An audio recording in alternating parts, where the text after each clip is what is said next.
गुरु ब्रह्म गुरुर्विष्णु गुरुदेव महेश्वरा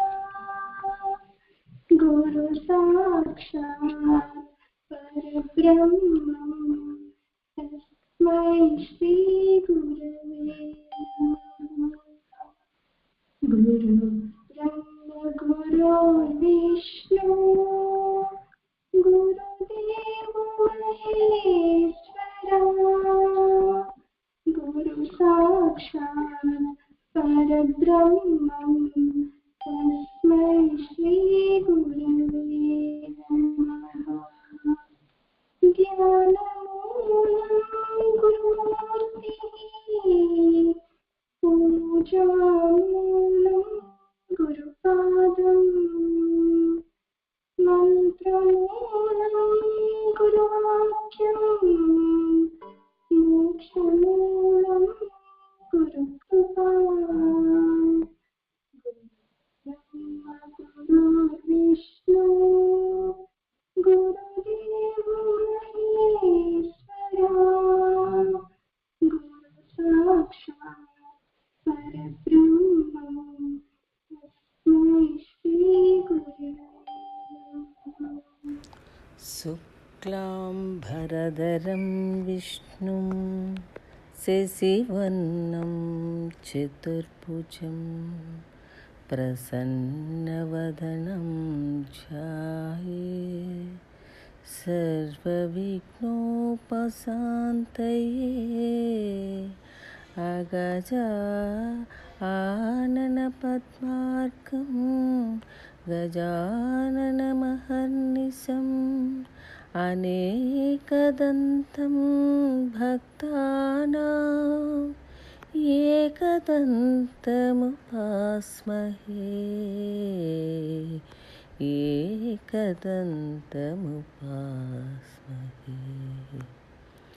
गुरुब्रह्मा गुरुर्विष्णु गुरुदेवो महेश्वरः गुरु साक्षात् परं ब्रह्मा तस्मै श्री गुरवे नमः। तस्मै श्री नारायणाय नमः। ॐ श्री नारायण परमात्मने नमः। ॐ श्री नारायण परमात्मने नमः। ॐ श्री नारायण परमात्मने नमः। ఆత్మబంధువులందరికీ నమస్కారం అమ్మా.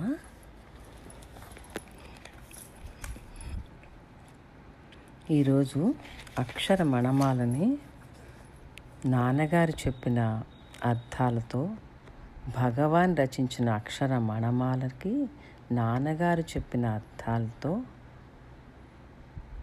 ఒక చిన్న ప్రయత్నం చేస్తున్నామమ్మా.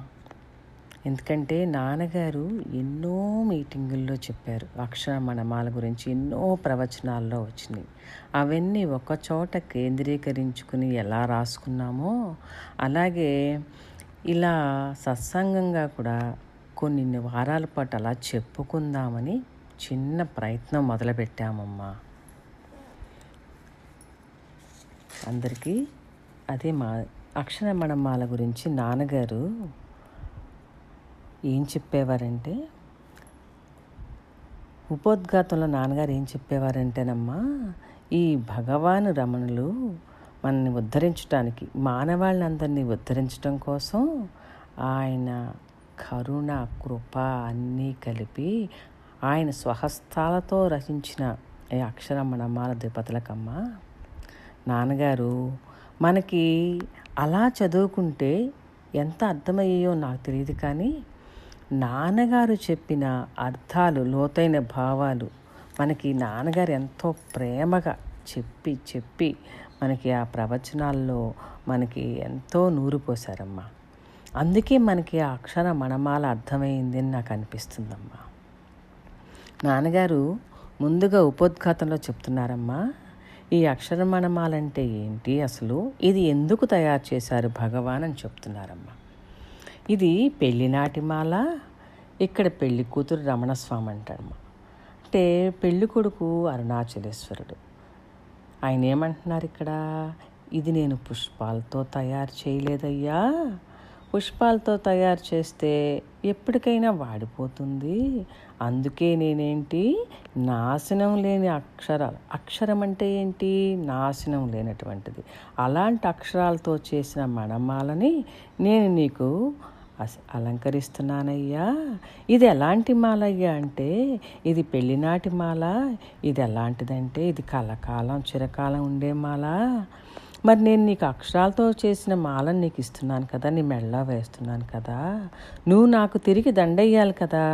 అది ఎలా వేస్తావంటే, నీ కరుణ, నీ దయ అనే మాలను నా మెడలో వేసి అనుగ్రహించయ్యా అని ఈ అక్షరమణమాలలో రమణస్వామమ్మ అరుణాచలేశ్వరుని ఎన్నో కోణాల్లో ఎంతో ఆర్తితో, అంటే అసలు భగవాన్ ఏమనేవారు, జగత్తు జీవుడు ఈశ్వరుడు కల్పితమే అని చెప్పారమ్మ రమణస్వామి. అలాంటి రమణస్వామి ఈ అక్షరమణమాల ఎవరి కోసం రాశారమ్మా, ఆయన కోసం. అసలు అక్షరమణమాలతో పనే లేదు ఆయనకి. ఎందుకంటే ఆయన ఆల్రెడీ అసలు ఎప్పుడో 16వ సంవత్సరంలోనే ఆయన పొందవలసిన అనుభవం పొందేశారు. ఇది కేవలం మన మానవాళ్ళని ఉద్ధరించడం కోసం అక్షరమణమాలని మనకు అందించారమ్మ. ఇది ఆయన కోసం కాదమ్మా, ఇది మన కోసమే రచించారు ఆయన. ఆయన ఏం చెప్తున్నారంటే, మనందరికి కూడా పెళ్ళయింది, కానీ మనం అందరం అంటమ్మా ప్రపంచంతో లోకంతో పెళ్లి చేసుకున్నామంట. కానీ ఇక్కడ ఇది ఈ పెళ్ళి ఎటువంటిది అంటున్నారు, ఇది అట్లాంటి పెళ్ళి కాదు, ఇది డివైన్ మ్యారేజీ, ఆత్మతోటి పెళ్ళి. మరి మనం లోకాన్ని గురించి చింతిస్తున్న మన మనసులన్నిటినీ ఆ ఈశ్వరుని వైపు మళ్లించడం కోసం, ఆత్మ వైపు సౌందర్యం వైపు మళ్లించడం కోసం ఈ మాలను తయారు చేశారు భగవాన్ అని చెప్తున్నారు నాన్నగారు. మనం ఎవరితో పెళ్లి చేసుకోవాలి, సత్యంతో ఆత్మతోటి పెళ్లి చేసుకోవాలంటున్నారు. మరి అది అక్కడ ఉంది, మన హృదయంలోనే ఉంది. అంటే మన శరీరం మరణిస్తుంది, కానీ మన హృదయంలో వస్తువుకు మరణం లేదని చెప్తున్నారు నాన్నగారు. కానీ అది మనకి ఎలా అర్థమవుతుందమ్మా, ఒక జ్ఞానిని ప్రేమించటం వల్ల, జ్ఞాని జీవితం గురించి వినటం వల్ల మనకేంటంటే ఆ జ్ఞానం గురించి ఇంకా ఇంకా తెలుసుకోవాలని కోరిక వస్తుంది. అందుకే ఏమంటున్నారు నాన్నగారు ఇక్కడ, మన స్నేహం, మన అనుబంధం ఒక అవతార పురుషుడితో కానీ, ఒక జ్ఞానితో కానీ, ఒక మహాత్ముడితో కానీ ఉండాలంటున్నారమ్మా. దానివల్ల ఏంటి, మనం ఎక్కువ నేర్చుకుంటామంట. అంటే గ్రంథాలు చదవటం కంటే కూడా ఈశ్వరుడి పట్ల ఇష్టం ఎక్కువ ఉంటే తొందరగా జ్ఞానం వచ్చేస్తాను చెప్తున్నారమ్మ నాన్నగారు. మనకు తెలియకుండానే మన జీవితాలు మారిపోతాయి అంటున్నారు.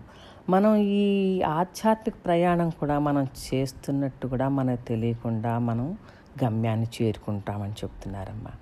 అంటే ఒక జ్ఞానిని స్మరించడం వలన మనం ఏ స్థితికి వెళ్తామో చూస్తున్నారు నాన్నగారు ఇక్కడ. మరి కెరటాలు లేని సముద్రం ఎంత ప్రశాంతంగా ఉంటుందో అటువంటి స్థితిలోకి మనం వెళ్తామంటమ్మా. మరి మన హృదయంలో ఉన్న ఈ శాంతి సముద్రంలోకి మనం ప్రయాణం చేయాలంటే దానికి మనకు సాధ్యమవుతుందా? అందుకే మనకి దానిని వివరించటానికి ఈ అక్షరమణమాలను తయారు చేశారమ్మ భగవాన్. ఎందుకంటే ఇప్పుడు మనకి ఈ విషయం గురించి తెలిసినా, ఆ విషయం ఏదో అర్థమైనా అక్కడికి చేరుకునే మార్గం తెలియక ఎంతో అశాంతికి గురవుతున్న మన అందరినీ కూడా భగవాన్ రమణ మహర్షులు వారు ఏం చేశారంటే, ఇది అక్షరమణమాలని మనందరి కోసమే తయారు చేసి మనకు అందించారమ్మ. ఇది అందుకే నాన్నగారు ఏమంటున్నారంటే, మీరు ఏదన్నా చదువుతున్నారనుకో, ఆ చదువుకుంటుంది యాంత్రికంగా చేయొద్దు, దాన్ని అర్థం చేసుకుని చదువుకోండి. దానివల్ల ఏమవుతుంది, అర్థం చేసుకోవటం కూడా ఒక యోగమే. దానివల్ల ఏంటి, మనకి పరమాత్మతో అనుబంధం ఏర్పడుతుంది. అప్పుడు ఎప్పుడైతే మనకి ఈ పరమాత్మతో ఆత్మతో సంబంధం ఏర్పడుతుందో, మనకి బాహ్యమైన జీవితంలో ఒడిదుడుకులు వచ్చినా కూడా, ఏ కష్టకాలనే కామన్ కదా, ఎన్ని వచ్చినా కూడా మనకు అంటమంటున్నారు నాన్నగారు. అంటే ఎందుకమ్మా, తత్వం మన చేతిలో ఉందనుకోండి, ఎంత దుఃఖం ఉన్నా కూడా మనల్ని కదపలేదు కదా. అంటే మనకి అటువంటి హయ్యర్ అండ్ హయ్యెస్ట్ ఆ స్థితికి చేరటం కోసం ఈ అక్షరమణమాలని భగవాన్ తయారు చేసి మనకు అందించారు అని నాన్నగారు చెప్తున్నారమ్మా. ఎందుకు చెప్తున్నారు నాన్నగారంటే, భగవాన్ చెప్పింది యథాతథంగా చదువుంటే మన మనసుకు పట్టుకోనో లేదో, కానీ నాన్నగారు చెప్పిన ద్విపదలకి లోతైన భావాలు చెప్పటం వలన ఆ ద్విపదల అర్థం మనకి ఎప్పుడైతే మనం పట్టుకుంటామో మనకు తెలియకుండానే మన మనసు ఆత్మగూటిలో పడిపోతుంది అంటున్నారు నాన్నగారు. ఏంటి ఏంటండి, మనకి ఎంతకాలం అయితే అజ్ఞానం ఉందో అంతకాలం మనకి బాధలు తప్పవు కదా, జన్మలు ఎత్తాల్సిందే కదా, ఎక్కడికి ఏ లోకానికి వెళ్ళినా మనకి ఇవి ఉంటాయి కదా. అంటే మనకి ఆత్మానుభవం కలిగే వరకు జీవుడికి శాంతి లేదు. అందుకే ఆత్మానుభవం పొందటం కోసమే భగవాన్ ఈ అక్షరమణమాలను తయారు చేశారమ్మా. అంటే మనకి శాశ్వతమైన శాంతి కావాలి అంటే ముందు మనం ఈ ప్రకృతి నుంచి బయటపడాలి కదా. అలా ప్రకృతి నుంచి బయటపడి మోక్షం పొందితేనే కానీ మనం ఈ శాశ్వతమైన శాంతి పొందలేం. అందుకే భగవాను దాన్ని పొందింపజేయటం కోసమే భగవాన్ మనకి ఈ అక్షరమణమాలు తయారు చేశారు అంటున్నారు నాన్నగారు. భగవాన్ ఈ అక్షరమణమాలు తయారు చేస్తూ మొదటగా ధ్యానం చేశారమ్మ విఘ్నేశ్వరుడికి. సాక్షాత్ అరుణగిరీశ్వర వరార్హమగు అక్షరమణమాల అమరించుటకును కరుణాకరుండగు గణపతి యొసగి కరమ అభయకరము కాపాడుగాక. భగవానమ్మ విశ్వేశ్వరుని విఘ్నేశ్వర స్వామిని ఏమని ప్రార్థిస్తున్నాడమ్మా ఇక్కడ అంటే, ఏమంటున్నాడంటే, నేను దండను తయారు చేయటానికి పూనుకున్నానయ్యా. ఈ దండ ఎవరికి అనుకుంటున్నావు? మామూలు పెళ్లి కొడుకు కోసం కాదయ్యా. ఈ మామూలు పెళ్లి కొడుకు కోసం అయితే ఏదో ఒక దండ కొనుక్కొచ్చేసి నేను మెడలో వేసేయచ్చు. కానీ ఇది నేను అరుణాచలేశ్వరుడు అనే పెళ్లి కుమారుడికి దండం చేయటానికి పూనుకున్నానయ్యా. మరి ఈ పెళ్లి కొడుకు ఎవరు? పరమేశ్వరుడు. మనందరికీ దేహాభిమానం ఎక్కువ. ఈ దేహాభిమానం ఉన్న మనిషిని, జీవుణ్ణి ఆత్మవైపు తిప్పటం కోసం, మనసుని అంతర్ముఖం చేయటం కోసం, గణపతి స్వామి నేను ఈ దండం తయారు చేస్తున్నానయ్యా, నువ్వు విఘ్నాలు రాకుండా చూసే స్వామి కదా, అటువంటి నిన్ను దండ తయారు చేయటానికి నిన్నే ప్రార్థిస్తున్నానయ్యా. నువ్వేం చేస్తావంటే నాకు అభయం ఇచ్చి ఈ పని పూర్తయ్యేలాగా ఆశీర్వదించు అని భగవాను ఇక్కడ గణపతి స్వామికి పోయి ప్రార్థన చేసి తన మాలని తయారు చేయటం మొదలెట్టాడమ్మా. అరుణాచల శివ అరుణాచల శివ అరుణాచల శివ అరుణాచల అరుణాచల శివ అరుణాచల శివ అరుణాచల శివ అరుణాచల అరుణాచలమనుచు స్మరించు వారల అహము నిర్మూలింతు అరుణాచల అని మొదటి దేవతలోనే చెప్పేశారమ్మ భగవాన్. ఏమనంటే, అరుణాచల, ఎవరైతే నిన్ను నిరంతరము అరుణాచల అరుణాచల అని స్మరిస్తున్నారో వాళ్ళ యొక్క అహాన్ని మూలంతో సహా నశింపజేస్తావు అని చెప్తూ, ఆ స్మరణ ఎలా ఉండాలంటున్నారమ్మా భగవాన్ ఇక్కడ. ఎవరైతే రాత్రనక పగలనక గంటలు మర్చిపోయి రోజులు మర్చిపోయి, ఇది అమావాస్య తిథో పౌర్ణమి తిథో తెలియకుండా నక్షత్రాలను కూడా మర్చిపోయి తమ ఇంద్రియాలని మనసుని అరుణాచలేశ్వరుని యొక్క స్మరణలో నానబెట్టుకుంటే వారి యొక్క అహంకారం మూలంతో సహా తీసేస్తే స్వభావం నీకుందయ్యా, నువ్వు తీసేస్తావు. ఎవరైతే అరుణాచల అరుణాచల అంటూ స్మరిస్తున్నారో, ఎవరైతే ఆ స్మరణలోనే జీవిస్తున్నారో, ఆ స్మరణలోనే ప్రాణాన్ని వదిలేస్తున్నారో వారికి తప్పకుండా మోక్షం వస్తుంది అని భగవాన్ చెప్తున్నారమ్మా. అయితే మరి మనం తేలికపాటి మనుషులం కదా, మనం ఎలా ఒప్పుకుంటాము? ఒకళ్ళు అడిగారంటమ్మా, అరుణాచల స్మరణ చేస్తేనే మోక్షం వచ్చేస్తుందా? మోక్షం అంత తేలిక అని అడిగారంట. అప్పుడు భగవాన్ అన్నారంట, ఇది సాక్షాత్ అరుణాచలేశ్వరుడి యొక్క ఆజ్ఞయ్య, ప్రశ్నించడానికి నీవెవరు? అసలు ముందు నువ్వు అరుణాచలాన్ని స్మరించి చూడు. సాధన చేయకుండా, స్మరణ చేయకుండా, కాలు మెదపకుండా, చెయ్యి మెదపకుండా ఈ క్వశ్చన్లు ఏంటి నీకు? ఈ ప్రశ్నించడాలు ఏంటి? ముందు స్మరించు. స్మరించి అప్పుడు చూడు. ఆ స్మరణ నువ్వు ఎలా చేస్తావు? నీ అహంకారాన్ని మర్చిపోయి, నీ రూపనామాలు మర్చిపోయి, నీ అఘోరాలు గౌరవాలన్నీ మర్చిపోయి నిరంతరం నువ్వు అరుణాచలం స్మరించగలవా? నీకంత శక్తి ఉందా? నీ హృదయంలోనే అరుణాచలేశ్వరుడు ఉన్నాడు, కానీ అది నీకు అనుభవంలో లేదు. కానీ ఎవరైతే హృదయపూర్వకంగా, ప్రేమపూర్వకంగా, కపటం లేకుండా స్మరిస్తున్నారో వారి యొక్క అహంకారాన్ని తప్పకుండా నిర్మూలిస్తాడయ్యా అరుణాచలేశ్వరుడు అని భగవాన్ చెప్తున్నారంటున్నారు నాన్నగారు. ఆయన ఏమంటున్నారు ఇంకా? ఆయన ఏమన్నా నిన్ను ప్రాణాయామాలు చేయమన్నారా? యజ్ఞాలేగాలు చేయమన్నారా? ఏమీ లేదే. కేవలం అరుణాచల అరుణాచల అరుణాచల అని స్మరిస్తూ ఉంటే చాలంటున్నారు కదా. అలా చేయటం వల్ల ఏంటి? మనకు తెలియకుండానే మన అహంకారాన్ని కాల్చి బూడి చేసేస్తాడంటమ్మా అరుణాచలేశ్వరుడు. మరి మనకి ఏది మంచితో, మనకి ఏదో చెడిపో మనకే తెలియదు, కానీ మనలో ఉన్న పరమేశ్వరుడు తెలుస్తుంది కదా. ఆయన చూస్తాడమ్మా వీళ్ళ స్మరణ ఎలా ఉంది, వీళ్ళు హృదయపూర్వకంగా, ప్రేమపూర్వకంగా స్మరిస్తుంటే తప్పకుండా మోక్షం వచ్చి తీరుతుందని చెప్తున్నారమ్మా ఇక్కడ.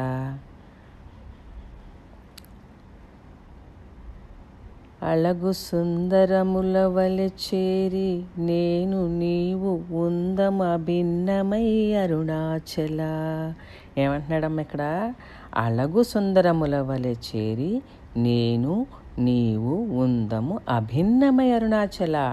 అంటే ఇక్కడ ఏమంటున్నారంటే ఆయన, ఓ అరుణాచలేశ్వరుడా, నువ్వే నాకు తల్లివయ్యా, నువ్వే నాకు తండ్రివయ్యా. మా అమ్మ అళగమ్మ అంటే సౌందర్యం, నా తండ్రి పేరు సుందరమయ్యర్ అంటే సౌందర్యం. అందం అందం కలిసిపోతే ఎలా ఉంటుందో, పాలు పాలు కలిసిపోతే ఎలాగుంటుందో, నీరు నీరు కలిసిపోతే ఎంత బాగుంటుందో, అలా నువ్వు నేను కలిసిపోయి ఉందామయ్యా అరుణాచలేశ్వరుడా. మన ఇద్దరికీ వేరు కాపురం ఎంతయ్యా? మరి లోపల ఉన్న వస్తువు ఒకటే కదా, ఇంకా నీకు నాకు భేదం ఏముంది?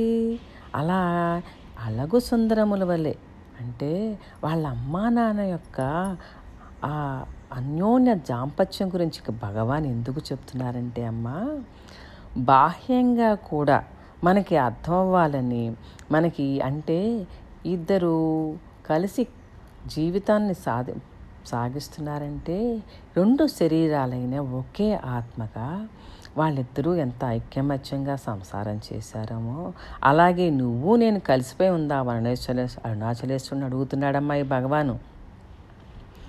అంటే ఇక్కడ నాన్నగారు చెప్తున్నారమ్మా, మీరు అరుణాచలేశ్వరుని రమణస్వామిని వేరువేరుగా చూడకండి. రమణస్వామి నోటి నుంచి ఏదన్నా ఒక మాట వచ్చిందంటే అది అరుణాచలేశ్వరుడు అన్నట్టే. రమణస్వామి ఏదైనా రచన చేసినా అది కూడా అరుణాచలుడు చేసినట్టే. అంటే ఇక్కడ భగవాన్ గురించి నాన్నగారు ఏం చెప్తున్నారంటే, ఆ కొండే అంటే అరుణాచలేశ్వరుడే తిరుచెల్లో రూపం ధరించి మళ్ళీ అరుణాచలం చేరి రూపం విడిచిపెట్టి మళ్ళీ ఆ కొండలోనే కలిసిపోయింది. కాబట్టి అరుణాచలేశ్వరుడికి రమణస్వామికి భేదం చూడకండి.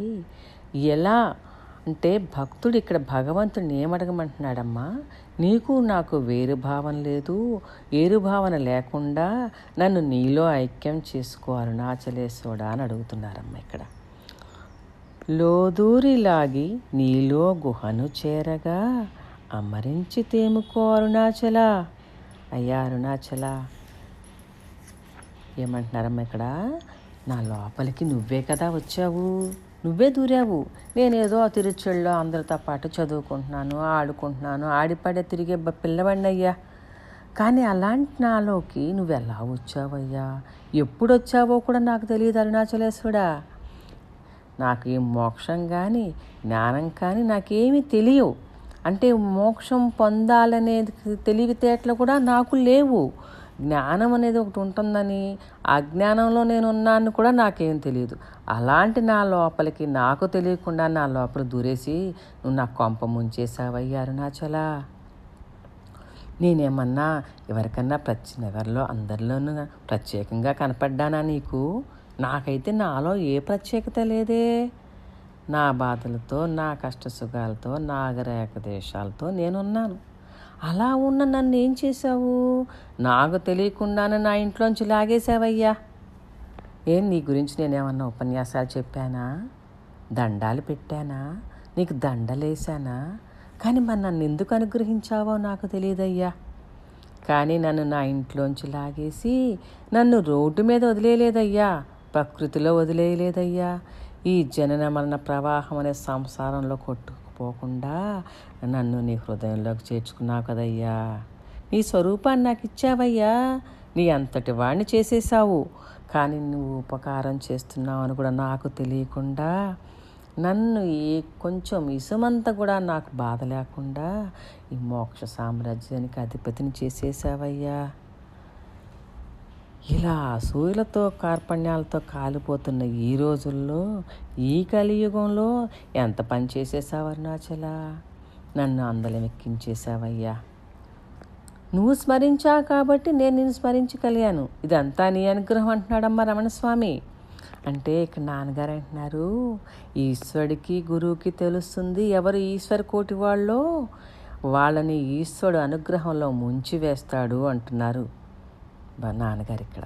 అంటే రమణస్వామి ఏం చెప్తున్నారమ్మా? ఈశ్వరుని మనం ఎలాగా ఆయన్ని ప్రార్థిస్తే ఆయన మన లోపల ప్రవేశించి మనకు తెలియకుండానే మన అజ్ఞానం నుంచి మనం బయటికి లాగి మన ఇంట్లోంచి మన అజ్ఞానం అనే ఇంట్లోంచి బయటికి లాగి ఆ జ్ఞానం అనే ఇంటికి చేర్చేస్తాడు, ఆయన హృదయంలో చేర్చుకుంటాడు అని చెప్తున్నారమ్మ.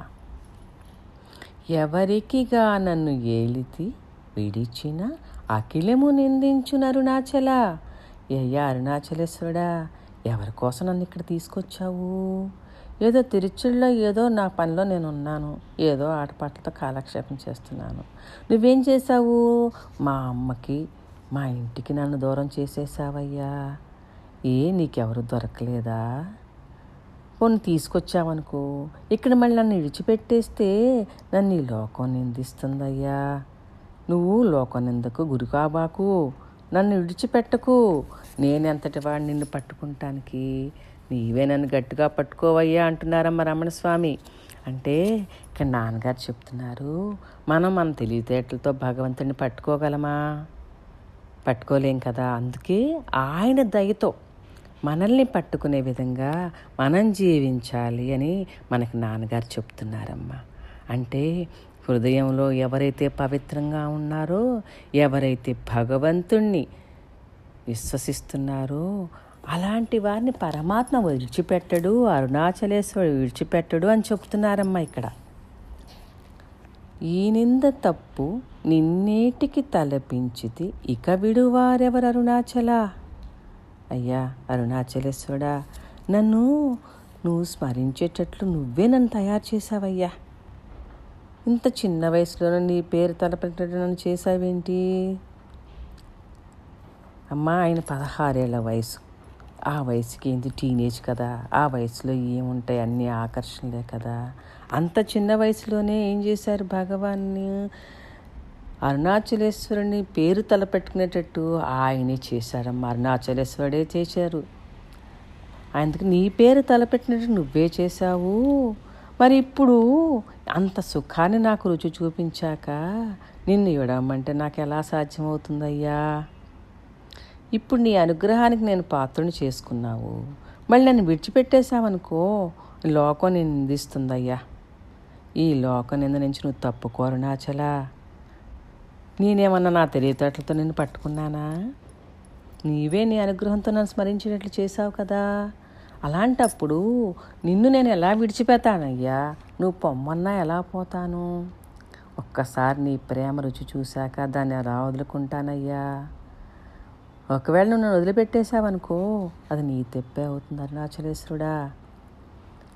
నాకేం చేసావు నువ్వు? ఆ ఆత్మవైభవం ఎలా ఉంటుందో నాకు చూపించావు. మరి ఏ శాంతిని పొందాక, ఏ సుఖాన్ని పొందాక, ఏ స్థితిని పొందాక దాన్ని మించిన సుఖం కానీ శాంతి కానీ లేదో అటువంటి స్థితిని పొందింపజేసావయ్యా నాకు. ఇంకా ఈ స్థితి పొందిన తర్వాత నిన్ను వదిలి వెళ్ళిపోటాక నా చోటు ఎక్కడుందయ్యా? నాన్నగారు అంటున్నారండి, ఒక జ్ఞానినో ఒక అవతార పురుషునో దర్శించినప్పుడు అంటండి, వాళ్ళలో ఉన్న ఔన్నత్యాన్ని, ప్రేమని చవిచూచిన తర్వాత ప్రపంచ విషయాల మీద ప్రేమ ఎలా ఉంటుంది అంటున్నారండి నాన్నగారు. నిజంగా కదండి, అవతార పురుషుడిని జ్ఞాని దగ్గరికి వెళ్ళినప్పుడు వాళ్ళ ప్రేమ, వాళ్ళ ఔన్నత్యం, వాళ్ళు మన మీద చూపించిన ప్రేమ చూసిన తర్వాత ప్రపంచ ప్రేమల మీద ఇంకా మోహం ఏముంటుందండి? ఆ జ్ఞాని చూపుతోనే మనలో ఉన్న అహంకారాన్ని నిప్పు పెట్టేసి ఆయన సమక్షంలో ఉండేటట్టు చేసి ఆయన్ని మనం విడిచిపెట్టి ఉండలేని స్థితికి మనల్ని తీసుకొచ్చి భక్తుడికి అనుగ్రహాన్ని కురిపించేస్తాడండి. మరి భగవాన్ అంటున్నారు అటువంటి స్థితికి, అంటే అరుణాచలేశ్వరుని అడుగుతున్నాడు, ఈ జీవులందరినీ కూడా అటువంటి స్థితికి చేర్చవయ్యా అని అడుగుతున్నారండి. అంటే మనమందరం ఇప్పుడు గురువుగారి దగ్గరికి చేరామంటే అది అరుణాచలేశ్వరుడు యొక్క దయ అండి, గురువు యొక్క అనుగ్రహం అండి. మనందరం అక్కడికి చేరాం. ఇంకా ఆ చేరిన తర్వాత ఆ ప్రేమ చవిచూచినా కూడా మనకు అర్థమవుతుంది కదా, అయ్య బాబయ్యో ఇలాంటి ప్రేమ ఉంటుందా ప్రపంచంలో. నాన్నగారి దగ్గరికి వచ్చే వరకు ఏ ప్రతిఫలం ఆశించకుండా ఉండే ప్రేమ ఎలా ఉంటుందో మనం చూసామండి అందరం. ఇలాంటి ప్రేమ ఇంకెక్కడన్నా ప్రపంచంలో దొరుకుతుందా? మరి ఇంకా ప్రపంచం వైపు చూడటం ఎందుకు? ఇంకా లోపలికి ఆయన్ని చూసుకుంటా ఉండమని చెప్తున్నారండి ఇక్కడ నాన్నగారు. కనిన జనని కన్నా ఘనదయాదాయక ఇది అనుగ్రహం అరుణాచల. అయ్యా అరుణాచలేశ్వరుడా, లోకంలో తల్లి ప్రేమ చూసిన వారు ఉన్నారు, తండ్రి ప్రేమ చూసిన వారు ఉన్నారు. భౌతికంగా మనం ఆలోచిస్తే అన్ని ప్రేమల్లో కన్నా తల్లి ప్రేమ చాలా గొప్పదంటారు కదయ్యా. ఎందుకంటే లోకంలో చెడ్డ పిల్లలు ఉంటారు కానీ చెడ్డ తల్లులు ఉండరు కదా. కానీ అందరూ చెడ్డవారు అన్నా కూడా తల్లి ఎలా చూసుకుంటుందంటండి, తన బిడ్డ యొక్క తప్పు ఎప్పుడు బయటికి చెప్పదండి. నా కొడుకు మంచివాడే అని చెప్తుందండి. ఎందుకంటే వాడిని దారిలో పెట్టే బాధ్యత తను తీసుకుంటుందండి. యేసు కూడా ఏమంటాడండి, తప్పిపోయిన గొర్రెలంటే నాకు ఇష్టం.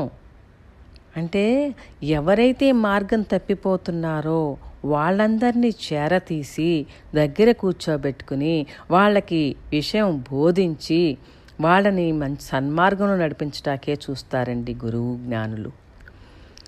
తల్లి కూడా అలాగే, నలుగురు పిల్లలుంటే ఒక కొడుకు వాడు పెడదారిని పెడుతున్నాడంటే వాడి మీద ఎక్కువ ప్రేమ చూపించి వాడిని మంచి మాటలతో బుజ్జగించి లాలించి దారిలో పెట్టాలని చూస్తుందండి.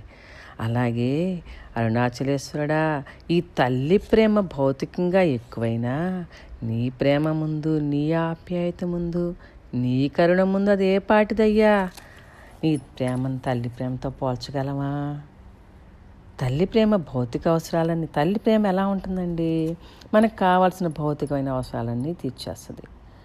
అంటే మనకి తల్లిదండ్రులు ఉన్నారనుకోండి, మనకి పిల్లలకి కావాల్సిన వస్తువులు కొనగలరు, బట్టలు కొనగలరు, ఏదో ఆస్తులు కొనగలరు, కూడబెట్టగలరు. కానీ నువ్వేం చేశావంటే నన్ను ఆధ్యాత్మిక ఎదిగేటట్టు చేసి ఆత్మ సామ్రాజ్యానికి చక్రవర్తిని చేసేసావయ్యా అంటున్నారమ్మా భగవాన్ ఇక్కడ.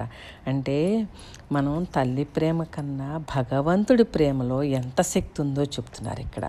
ఏంటి, భౌతికంగా చూసుకుంటే తల్లి ప్రేమ గొప్పదే, కానీ నువ్వేంటి, నువ్వు నన్ను ఎలా తీసుకెళ్ళావంటే ఇంకా ఏది పొందినాక ఇంకా భూమి మీదకి రావాల్సిన అవసరం లేదు, ఎటువంటి స్థితి చేరినాక ఇంకా ఇక్కడ ఎతకవలసిన విషయం లేదు.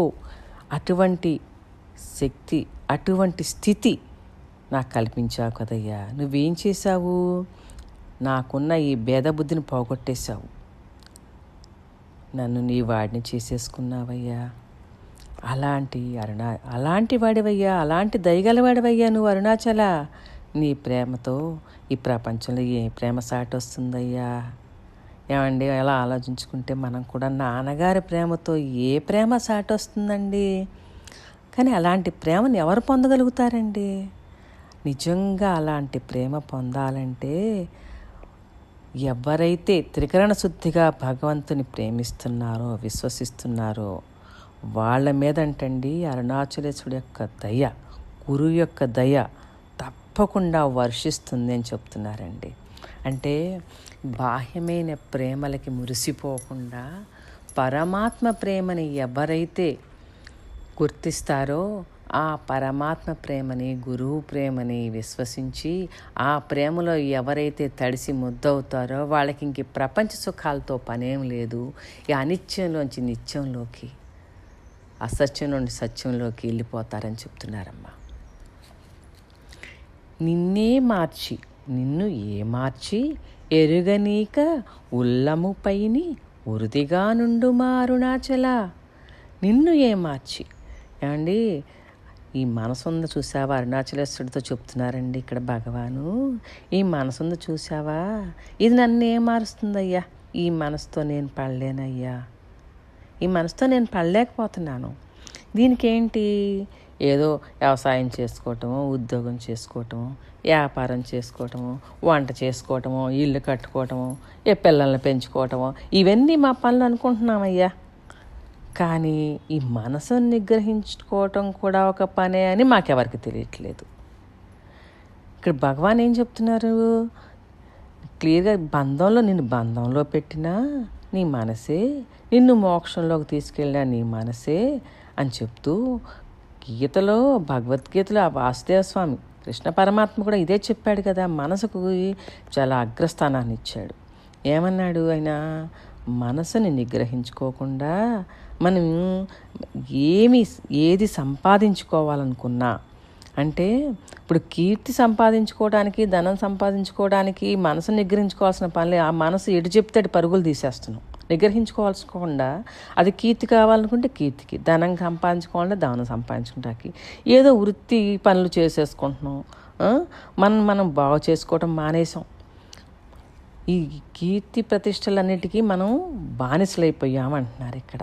ఇది కానీ ఈ మనసును బాగు చేసుకోవటం ఒక పని అని మనం అనుకోవట్లా. ధనం సంపాదించుకోవటము, లేతే ఈ పనులు చేసుకోవటం, వ్యాపారాలు చేసుకోవటం మన పని అనుకుంటాం. కానీ మనతో జన్మలకి మనతో కూడా వచ్చే మనసును మాత్రం బాగు చేసుకోవటం మానేసామంటున్నారండి. అంటే ఇది మానేసి, అంటే యేసు కూడా అంటాడండి, నీ తల వెంట్రుకిచ్చే విలువ నీ మనసుకి ఇవ్వవా అంటాడు ఆయన. అంటే ఇదంతా ఏంటండి? ఇదంతా మాయ. ఇదంతా పరమాత్మ కల్పించిన మాయ అండి. ఎందుకు ప్రాముఖ్యత ఇస్తున్నామంటే మాయంతా ధనంలో పెట్టాడు, ఆ కీర్తిలో పెట్టేశాడండి. అది పట్టుకుని తిరిగేస్తున్నాం మనం. అందుకని అరుణాచలేశ్వరుడా నువ్వేం చేస్తావంటే, నా మనసును నిగ్రహించుకుంటాక నేను సాయం అడుగుతున్నానయ్యా. నేను సత్సంగానికి వెళ్ళాలనుకుంటే ఇదేం చెప్తుంది? అయ్య బాబాయ్ నీకు చాలా పనులు ఉన్నాయి, నీకు ఇప్పుడు నువ్వు సత్సంగానికి వెళ్ళటం అవసరమా అంటదంటండి ఈ మనసు. అంటే అలాంటి మనసుని నిగ్రహించుకుంటాక నాకు సహాయం చేయమని నిన్ను అడుగుతున్నానయ్యా. నువ్వు కూడా నాకు చాలా పనులు ఉన్నాయి, ఖాళీ లేదని అంటావేమో. అలాంటి మాటలు చెప్పొద్దయ్యా. మా మనసు మాకు ఒక పట్టాన్ని లొంగట్లేదయ్యా. అది మమ్ముల్ని ఏమార్చడమే కాదయ్యా, నిన్ను కూడా ఏమార్చేసే గుణం ఉందయ్యా దానికి. అందుకే నువ్వేం చేస్తావంటే, నన్ను జన్మల నుంచి పీడిస్తున్న ఈ మనసుని అటు ఇటు చెదిరిపోకుండా, అటు ఇటు కదిలిపోకుండా నువ్వు స్థిరంగా నా మనసు మీద కూర్చో అయ్యా. ఎప్పుడైతే నువ్వు స్థిరంగా కూర్చుంటావో అప్పుడు ఈ మనసు ఈ ప్రపంచమైన మాయలో పడకుండా ఉంటుందయ్యా. ఇప్పుడు నువ్వు అండగా ఉన్నావనుకో, నా మనసు కదులుద్దా? నా మనసు కదలదు కదా. అందుకని మనం అరుణాచలేశ్వరుడా నాకు అటువంటి స్థితిని అనుగ్రహించయ్యా. ఎలాంటి స్థితిని? నా మనసు లొంగట్లేదు, నాకు ఒక పట్టాన లొంగటలేదు, నా మనసును నిగ్రహించుకోవటం నాకు చేతకాటలేదు. నువ్వే నా మనసు మీద ఉరుదిగా ఉండయ్యా, స్థిరంగా ఉండయ్యా. నా మనసులో నువ్వు స్థిరంగా ఉన్నావనుకో, నా మనసు అటు ఇటు పరుగులు తీయకుండా నీ దగ్గరే ఉంటుంది కదయ్యా. అటువంటి స్థితిని నాకు అనుగ్రహింపజేయమని పరమాత్మను వేడుకోమంటున్నారండి నాన్నగారు. ఊరూరు తిరుగక ఉల్లము నినుగని అనగా నీ దితిచూపు మరుణాచల. అయ్యా అరుణాచలేశ్వరుడా, మాకేంటి ఇక్కడొక గంతు అక్కడొక గంతు, మా మనసుకి ఇప్పుడు చెల్లించటమే కదయ్యా. మా మనసుకి ఏంటి కుదురులేదయ్యా. ఈ మనసు చెల్లించకుండా చూడాల్సిన బాధ్యత నీదే కదయ్యా. ఏంటంటే మా మనసుకు చాపల్యం ఎక్కువయ్యా. మరి గాలి వీస్తుంటే ఆకులు ఎలా కదులుతాయో అలాగే మాకు విషయ చింతన వచ్చిన వల్ల మా మనసులో అటు ఇటు తిరిగిపోతూ ఉంటాయ్యా. మేమేమనుకుంటున్నాము, మేము చేసేదంతా లోక విచారణ, కానీ మేము ఆత్మ విచారణ చేస్తున్నామని అనుకుంటున్నామయ్యా. ఈ ఊరు అంటున్నాం, ఆ ఊరు అంటున్నాం, మేము ప్రపంచాన్ని పట్టుకొని తిరుగుతున్నామయ్యా. కానీ మేము నిన్ను పట్టుకోవట్లేదయ్యా. ఏదో అక్కడికి వెళ్తే ఆ పుణ్యం వచ్చేస్తుంది, ఇక్కడికి వెళ్తే ఈ పుణ్యం వచ్చేస్తే, ఆ నీటిలో మునిగితే ఈ కైలాసం, ఈ వైకుంఠం, ఇవన్నీ అనుకుంటూ అసలు ఈ ప్రపంచాన్ని పట్టు తిరుగుతున్నాం. కానీ మేము నిన్ను పట్టుకోవట్లేదయ్యా. మాకు అసలు స్థిర బుద్ధే లేదయ్యా. రోజుకో మార్గం, రోజుకో గురువుని మార్చేస్తుంటాం. మేమేమో విశ్వాసహీనులం. ఎందుకంటే మాకు చపలత్వం ఎక్కువ కదా. మేము ఎప్పుడూ ప్రపంచానికి దగ్గరగానే బతుకుతున్నామయ్యా. మాకు ప్రాణం పోయేటప్పుడు కూడా ఆ ప్రాపంచిక తలుపులే వస్తున్నాయ్యా. కానీ మాకు అర్థం అవ్వాలి కదా. ఈ జీవుడికి అర్థమయ్యేటట్టు ఎప్పుడు అర్థమవుతుందండి? ఈ జీవుల ప్రేమలు ఎలాంటివి అంటే ఎంత లోతుగా ఉంటాయంటే చర్మం ఎంత లోతుగా ఉందో అంతే ఉంటుందంటున్నారు మా నాన్నగారు ఇక్కడ. ఇవన్నీ నమ్మటానికి లేదు. అందుకే అరుణాచలేశ్వరుని అడగమంటున్నారమ్మా, నీ వైభవం, నీ ప్రేమను ఒక్కసారి నాకు చూపించయ్యా, నీ ఔన్నత్యం ఒక్కసారి నాకు చూపించయ్యా. అప్పుడు నా మనసు ఆగిపోతుంది కదయ్యా. అంటే హృదయంలో ఎంత సుఖం ఉందంటున్నావు, ఎంతో శాంతి ఉన్నావు అంటున్నావు కదా. మరి సముద్రంలో ఎంతో నీరుందో అంత సుఖం శాంతి మా హృదయంలో ఉందంటున్నావు. కానీ అవి మేలుకోవాలంటే అరుణాచలేశ్వరా నీ అనుగ్రహం కావాలయ్యా, గురువు అనుగ్రహం కావాలయ్యా. ఆ అనుగ్రహం లేకుండా మాకు సాధ్యం అవుతుందా? అందుకేనండి మనం గురువునో ఒక జ్ఞానినో ఒక భగవంతుడిని ఎప్పుడు పట్టుకుని ఉంటే ఆ గురువు మన ఏం చేస్తాడండి, మనం నిజమైన శాంతి, మనకి నిజమైన సుఖం అనుభవంలోకి వచ్చే వరకు గురువు మనల్ని విడిచిపెట్టడండి. ఎందుకంటే ఆయన ఔన్నత్యం ఆయన చూపిస్తే తప్పించి మన మనసు అడగదండి. ఇంద్రియాలకు ప్రకోపాలు ఎక్కువ కదండి. ఎప్పుడు అణిగిపోతాయి ఇవి? ఆయన ఔన్నత్యం, ఆయన అనుగ్రహం, ఆయన యొక్క వైభవం ఒక్కసారి మనకు చూపిస్తే అప్పుడు మనసు అణిగిపోతుందండి. కృష్ణ పరమాత్మ గీతాసారం అంతా చెప్పిన తర్వాత కూడా అర్జునుడికి విశ్వరూపం చూపించాడు కదండి. విశ్వరూపం చూపించినాక అప్పుడు అర్జునుడు అంటాడు, నా దుఃఖం చల్లారిపోయింది అంటాడు. అప్పుడేమో ఊరూర తిరగటం మానేస్తారు. అప్పుడేం చేస్తామండి, మనం ఎప్పుడైతే పరమాత్మ యొక్క వైభవం మనకు అర్థమైందో మనం ఊరూరు తిరగటం మానేసేస్తాం. మనకున్న చాపల్యం కూడా పోద్దండి. అంటే మనకి ఇవన్నీ జరగటానికి కొంచెం టైం పట్టొచ్చండి. మన ప్రయత్నం ఉంది కదా, ఆ ప్రయత్నానికి కొంచెం టైం పట్టొచ్చు. కానీ ఆయన అనుగ్రహం వచ్చేస్తే అది క్షణంలో జరిగిపోద్దండి. నాన్నగారు ఎప్పుడు చెబుతారు కదా, మీరు కూర్చున్నాళ్ళు నిలబడకుండా మీకు జ్ఞానం వచ్చేస్తుందమ్మా అంటారు. అంటే భగవాన్ ఏమంటున్నారంటే ఇక్కడ అక్షరమణమాలు అదే చెప్తున్నారమ్మా. ఆయన అనుగ్రహం కావాలి అంటే నువ్వెలా ఉండాలి అని చెప్తున్నారు. నువ్వు ఎప్పుడు నిరంతరము లోకాల మీద చింతిస్తకుండా భగవంతుణ్ణి, పరమాత్మని, ఆయన కోసమే చింతిస్తూ ఉంటే అప్పుడు నీ హృదయంలో, నీ మనసులో ఉన్న చాపల్యాన్ని ఆయన తీసేస్తాడు. ఆయన అనుగ్రహాన్ని మీద వర్షిస్తాడు. అప్పుడు నీ మనసు అటు ఇటు తిరిగే మనసు గంతు లేకుండా ఆగిపోద్ది అని చెప్తున్నారమ్మా. నన్ను చెరచి ఇప్పుడు నన్ను కలియక విడివటిది మగతనమొక్కో అరుణాచల. అయ్యా అరుణాచలేశ్వరుడా, నన్ను ఏం చేశావు? నా జీవ లక్షణాల్లోంచి బయటికి లాగేశావు. నన్ను ఇహానికి పరానికి పనికిరాని వాడిగా చెడగొట్టేశావయ్యా. ఏదో ప్రపంచంలో ఈ ఆకర్షణలో ఉన్న నన్ను పూర్తిగా నీ వశం చేసేసుకున్నావయ్యా. ఇంకా ఏమన్నా నా అహంకారం మిగిలుంటే అది కూడా పూర్తిగా తీసేసి నీలో కలిపేసుకోకపోతే నీ పురుషోత్తముడనే బిరుదుంది కదయ్యా, దానికి ఆ పురుషోత్తముడైన నీ పౌరుషానికి భంగం కలుగుతుందయ్యా అంటున్నారమ్మ అరుణాచలేశ్వరుని భగవాన్ ఇక్కడ. అంటే జీవుడికి ఎంతసేపు తనంటే తనకి ఇష్టం అండి. తను నాశనం చేసుకుంటాకి ఇష్టపడడండి. ఎలా పోగొట్టుకుంటాడండి? తనంటే తనకి ఎంతో ఇష్టం. ఈ రూపనామాల మీద, తన గౌరవాల అగౌరవాల మీద, తన రాగద్వేషాల మీద ఎంతో ఇష్టం. ఎన్నో జన్మల నుంచి పోగు చేసుకొచ్చిన జీవలక్షణాలండి. అంత తొందరగా పోతాయండి? భగవాన్ అంటే అరుణాచలేశ్వరుడి కృప వల్ల భగవాన్ అంటే ఆత్మస్థితి పొందారు. అంటే భగవాను ఎటువంటి స్థితికి వెళ్ళారో అటువంటి స్థితికి మనందరినీ కూడా తీసుకెళ్ళమని భగవాను అరుణాచలేశ్వరుని అడుగుతున్నారమ్మా.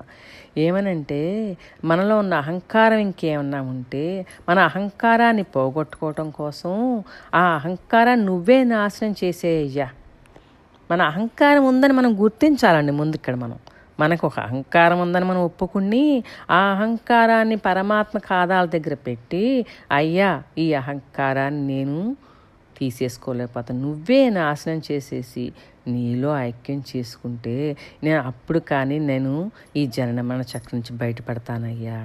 లేకపోతే నేను ఈ లోకానికి పరలోకానికి కూడా పనికిరానికుండా పోతానయ్యా. నన్ను నువ్వు ఐక్యం చేసుకో అరుణాచలాన్ని అడగమంటున్నారమ్మ రమణ స్వామి మనందరినీ. ఏటికి నిదురా నన్ను ఇతరులు లాగగా, ఇది నీకు న్యాయమా అరుణాచలా? ఓ అరుణాచలేశ్వరుడా, ఏంటి అలా నిద్రపోతున్నావు? భక్తుడు ఎలా అడగాలమ్మా, ఎంత అందంగా అడగమంటున్నారో చూడండి అమ్మ ఇక్కడ. ఏంటయ్యా అలా నిద్రపోతున్నావు? నన్ను ఇంద్రియాలు బయటికి లాక్కుపోతున్నాయి, నన్ను నాశనం చేసేస్తున్నాయి అయ్యా, నన్ను పతనం చేసేస్తున్నాయి అయ్యా. నన్ను ఇలా బయటికి వెళ్ళి నాకు ఎన్నో జన్మలు రావటానికి కారణమైన విషయాల్లో నన్ను ఉంచేస్తున్నాయి అయ్యా. నేను ఒక్క ఇంద్రియాన్ని కూడా కంట్రోల్ చేసుకోలేకపోతున్నానయ్యా. అవి నన్ను ఎక్కడికి తీసుకెళ్ళి నన్ను పతనం చేసేస్తున్నాయో నాకు తెలియటం లేదయ్యా. నేను నిన్ను నమ్ముకుని ఇక్కడికి వచ్చాను. అంటే పరమాత్మని ఏమడగమంటున్నారమ్మా? నిన్ను నమ్ముకున్నానయ్యా, నువ్వే నాకు దిక్కయ్యా అని అడిగితే అప్పుడు ఆయన ఏమంటున్నారు? నువ్వు నా హృదయంలోనే ఉన్నావుగా, అంతర్యామిగా ఉన్నావు కదా, నువ్వేం చేస్తున్నావు అక్కడ? మాయ నిద్రపోతున్నావు. నువ్వేం చేస్తున్నావు అక్కడ? నిద్రపోతున్నావు. అలా నువ్వు నిద్రపోతా ఉంటే నన్ను ఎవరు రక్షిస్తారయ్యా?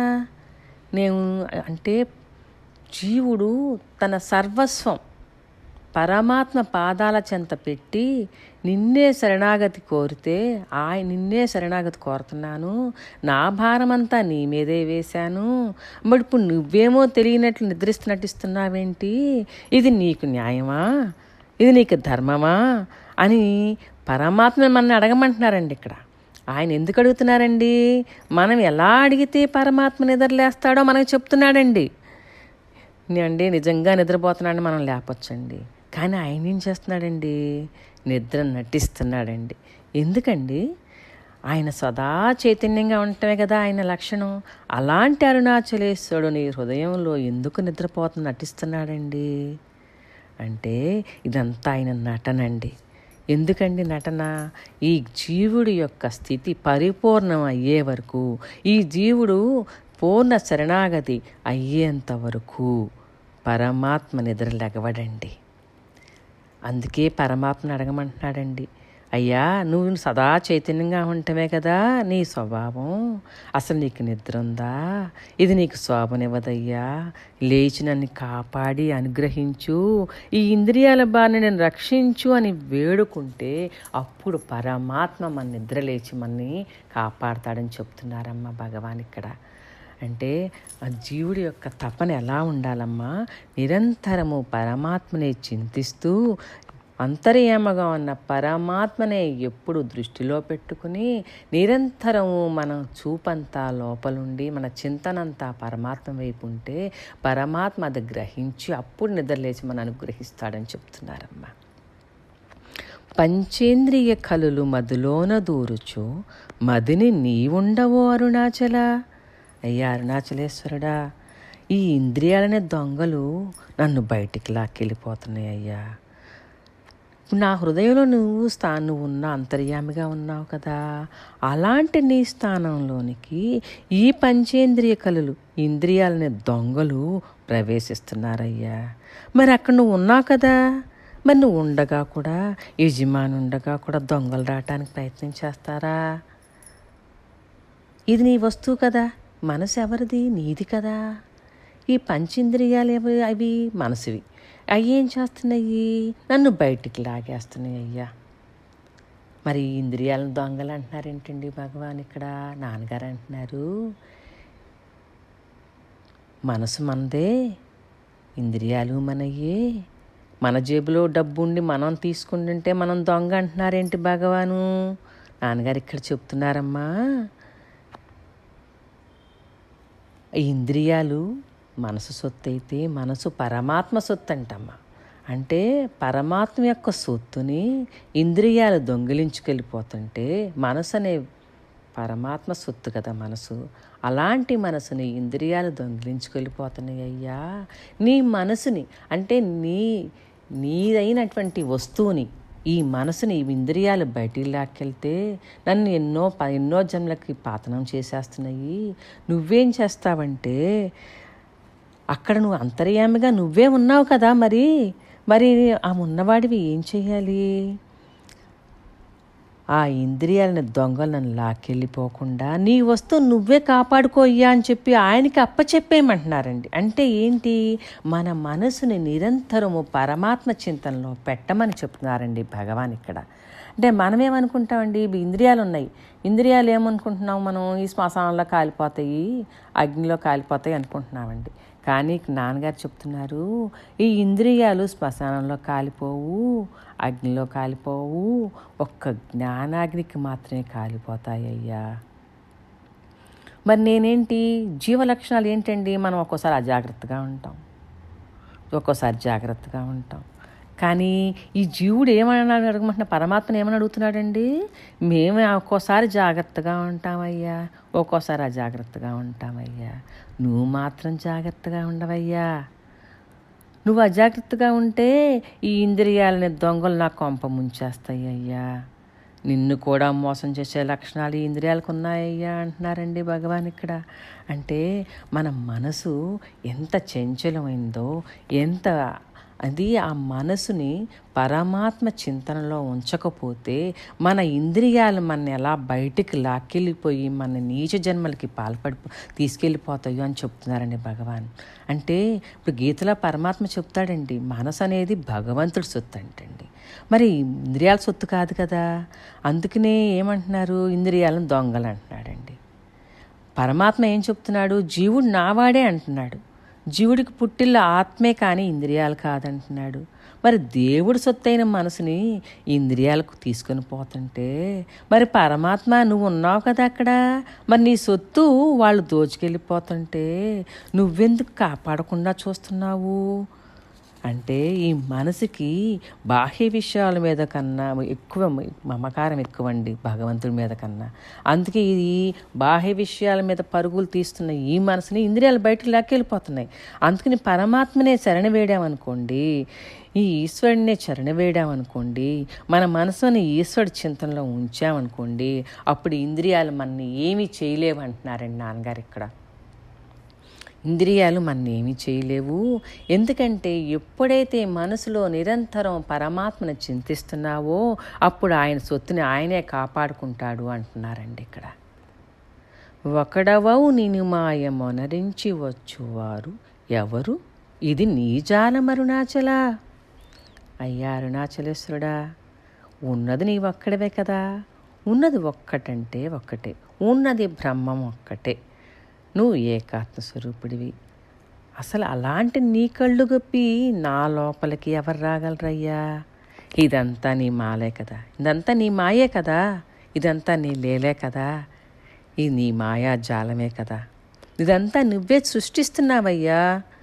అంటే నా హృదయంలో అంతర్యామగా ఉన్న నీకు కూడా తెలియకుండా నా రాగదేశాలు, నా ఇంద్రియాలు నన్ను బాధ పెడతాయా?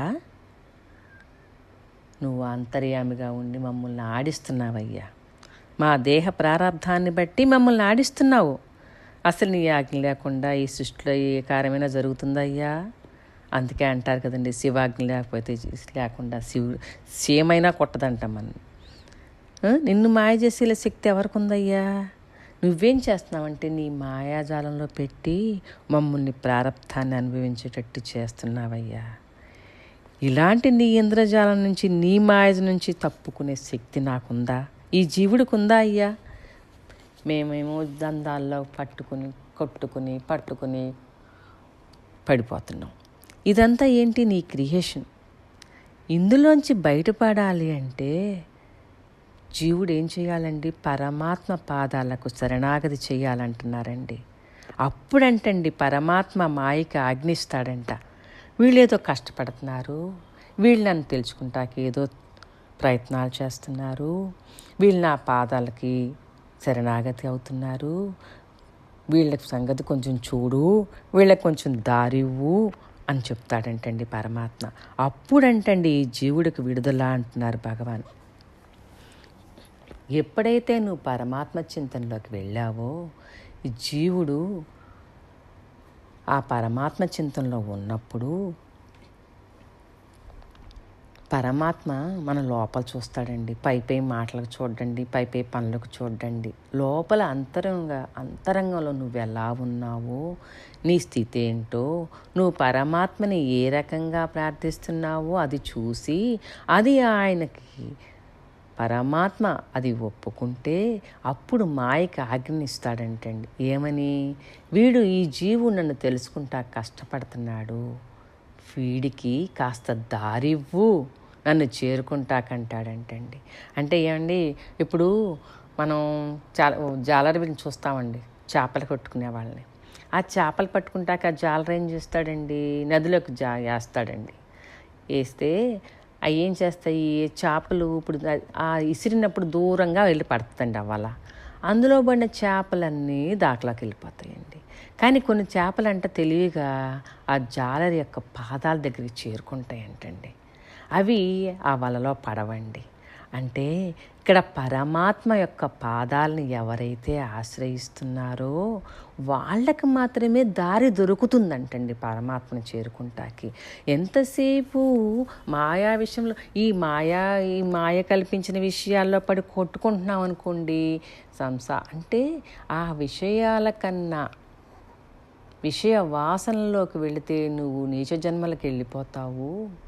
పరమాత్మని నిరంతరం చింతిస్తూ ఉంటే, నిరంతరము నామస్మరణం, ఆయన జపము, ధ్యానము, అంటే ఇప్పుడు జపధ్యానాలే కాకుండా నిరంతరము, అంటే నువ్వు పరమాత్మ అన్నాడు కదండి, నువ్వు ఎలా జీవిస్తే నాకు ఇష్టమో చెప్పాడండి పరమాత్మ. ఇప్పుడు పరమాత్మ ఏది ఇష్టమో ఏది అయిష్టమో చెప్పాడండి ఆయన. అంటే నువ్వు ఎలా జీవించాలో ఎలా జీవించకూడదో కూడా పరమాత్మ చెప్పాడండి, మనకి గీతలో చెప్పాడండి. ఏమని? నీకు చేయగలిగితే కర్మలు చెయ్యి. ఆ కర్మలు ఎలా చేస్తావు? నువ్వు చేసిన కర్మలన్నీ ఆ కర్మ నువ్వు చేసిన కర్తృత్వం లేకుండా పనుల కోసమే చేసేసి పని కనపడాలి, నువ్వు కనపడకుండా కర్మ మార్గంలో అయినా తరించు, లేదా కర్మ ఫలాన్ని నాకు వదిలేసేయి. అంటే నువ్వు ఆలోచించొద్దు, కర్మ చేసేటప్పుడు కర్మఫలం గురించి ఆలోచించబాకు అని చెప్తున్నాడు పరమాత్మ. అలాగైనా జరిస్తావు నువ్వు. లేదా ఈ పరమాత్మని విశ్వసించి జరిగిదంతా ఈశ్వర సంకల్పమే, నేను ఆయన చేతిలో పనిముట్టును మాత్రమే అని ఆ భక్తిభావంతో నువ్వు నిలబడినా, ఆ భక్తిభావంతో నువ్వు చేసినా నువ్వు తరిస్తావు. అంటే అని నువ్వు ఎలా జీవించకూడదు చెప్తున్నాడు. ఏమని చెప్తున్నాడండి? నువ్వు ఎదుటివాడిలో ఏవి చూస్తున్నావో, ఎదుటివాడి నుంచి ఏమి ఆశిస్తున్నావో, ఎదుటివాడు నీ గురించి ఎలా అనుకోవాలనుకుంటున్నావో నువ్వు వాడి గురించి అలాగే తలపెట్టుకో. నువ్వు వాడు ఏది చేస్తే నువ్వు దుఃఖపడతావో అలాంటి దుఃఖం వాడికి కలగజేయబాకు. అంటే నువ్వు ఏ పని చేస్తే ఎదుటివాడికి కష్టం కలుగుతుందో ఆ పని నువ్వు చేయొద్దు. అందరినీ ఇష్టంగా చూడు, ప్రేమగా చూడు. పని చేసేటప్పుడు ఆ పని యందు గౌరవం ఉండాలి, భక్తి ఉండాలి, ప్రేమ ఉండాలి. నాన్నగారు అంటారు, ధ్యానానికి కూర్చుంటే ధ్యానం కూర్చేసుకుంటా మొహం అంతా ఇలా బిగించేసుకుని అలా పట్టేసుకుని కూర్చుంటారమ్మా అంటే ఇక్కడ ధ్యానం చేసేటప్పుడు పరమాత్మ మీద ప్రేమ భావం ఉండాలమ్మా, భక్తి భావం ఉండాలమ్మా. అప్పుడు ఆ భక్తి ప్రేమ ఉంటేనంటండి సహజమైన ధ్యానం వరిస్తుందంట మనని. అంటే పరమాత్మకి దగ్గర అవ్వాలంటే మనం ఎలా జీవించాలో పరమాత్మ, కృష్ణ పరమాత్మ ఎన్ని రకాలుగా చెప్పుకొచ్చాడండి. నువ్వు కర్మఫలాన్ని వదిలేటు కర్మఫలం ఆశించకుండా పనిచేయమన్నాడు. కర్మ చేసేటప్పుడు కర్తృత్వం పెట్టుకోకుండా పనిచేయమంటున్నాడు. మళ్ళీ ఏమంటున్నాడు, ఆ కర్మ చేసేటప్పుడు అది నేను చేస్తున్నానని అహంకారం లేకుండా ఇది పరమాత్మ చేయిస్తున్నాడు నాతో, ఇది పరమాత్మ చేతులు నేను పనిముట్టుని మాత్రమే. ఇప్పుడు కొన్ని మంచి పనులు చేస్తామండి. మనం చేసే మంచి పనులకి ఇప్పుడు పరమాత్మ మనకేదో అవకాశం కల్పించాడు అది చేయటానికి అనుకుంటే, పరమాత్మ చేతిలో నేను పనిముట్టును అనుకుంటే అహంకారం అణిగిపోద్దండి. ఇది నేనే చేశాను, ఇది నాదే అనుకున్నాను అనుకోండి, ప్రతి క్షణం నన్ను నేను గ్లోరిఫై చేసుకున్నట్టే కదా. అందుకే పరమాత్మ ఏం చెప్తున్నాడు, నిన్ను నువ్వు మర్చిపోయి, భగవాన్ ఇందాక అక్షరమణమాల్లో చెప్పినట్టండి, నిన్ను నువ్వు మర్చిపోయి, నీ అగౌరవాలు మర్చిపోయి, నీ రూపనామాలు మర్చిపోయి, నిన్ను నువ్వు మర్చిపోయి పరమాత్మని ఎప్పుడైతే స్మరిస్తావో, అన్య చింతన లేకుండా అనన్యా చింతయంతోమ యోజన పర్యుపాసతే తేషాభి నిత్యాభియుక్తానాం యోగక్షేమం యహామహం అంటున్నారమ్మ ఆయన. ఏమంటున్నాడు ఆయన కృష్ణ పరమాత్మ, నీవు ఎంతసేపు నీ యోగక్షేమాల గురించే చూసుకుంటా ఉంటే ఇంకా భగవంతుడిని ఎప్పుడు చింతిస్తావు?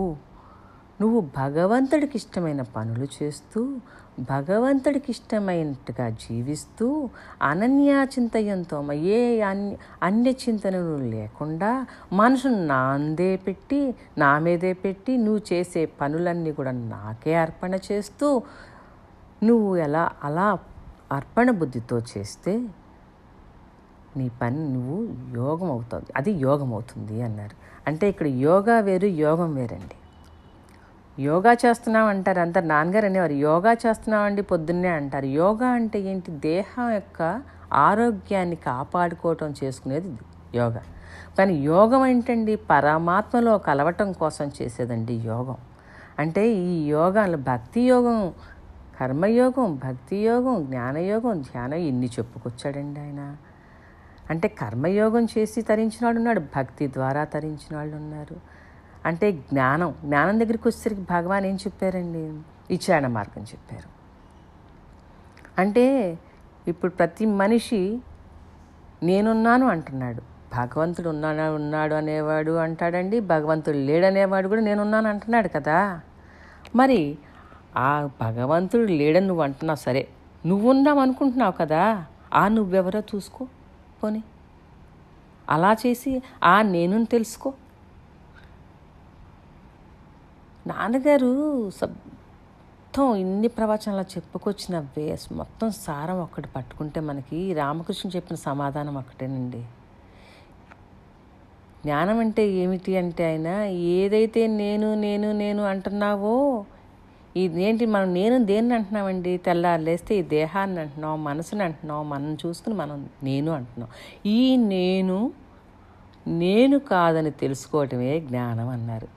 నేను కాదని తెలుసుకోవటం అండి, పరమాత్మ గీతలో చెప్పాడు నన్ను తెలుసుకో అని. అంటే ఆత్మని, అది నిజమైన నేను, అది నీ హృదయంలో ఉన్న నేను, ఆ ఆత్మని తెలుసు, ఆ ఆత్మనే నేను, అది నిజమైన నేను. కానీ నువ్వేమనుకుంటున్నావు, నేను నువ్వు వాడుతున్నావు. ఆ నేను ఏంటి, ఈ దేహగతమైన నేను మాత్రమే. ఎప్పుడైతే ఈ దేహగతమైన నేను తప్పుకుంటుందో అప్పుడు కానీ ఆత్మగతమైన నేను అనుభవంలోకి వస్తుంది అని చెప్తున్నారండి నాన్నగారు. అంటే ఈ రోజుకి ఇవాళ ఈ 12 ద్విపదలు పూర్తి చేసుకున్నామండి. మళ్ళీ ఇంకొకసారి 13వ ద్విపద నుంచి మొదలు పెట్టుకుందాం. అరుణాచల శివ అరుణాచల శివ అరుణాచల శివ అరుణాచల అరుణాచల శివ అరుణాచల శివ అరుణాచల శివ అరుణాచల. ఓం శ్రీనాన్న పరమాత్మనే నమః. ఓం శ్రీనాన్న పరమాత్మనే నమః. ఓం శ్రీనాన్న పరమాత్మనే నమః. ఓం శాంతి శాంతి శాంతి. Thank you all. గురు రూపము గిరి రూపము శ్రీనాన్న పాదమే మాకు శరణ్.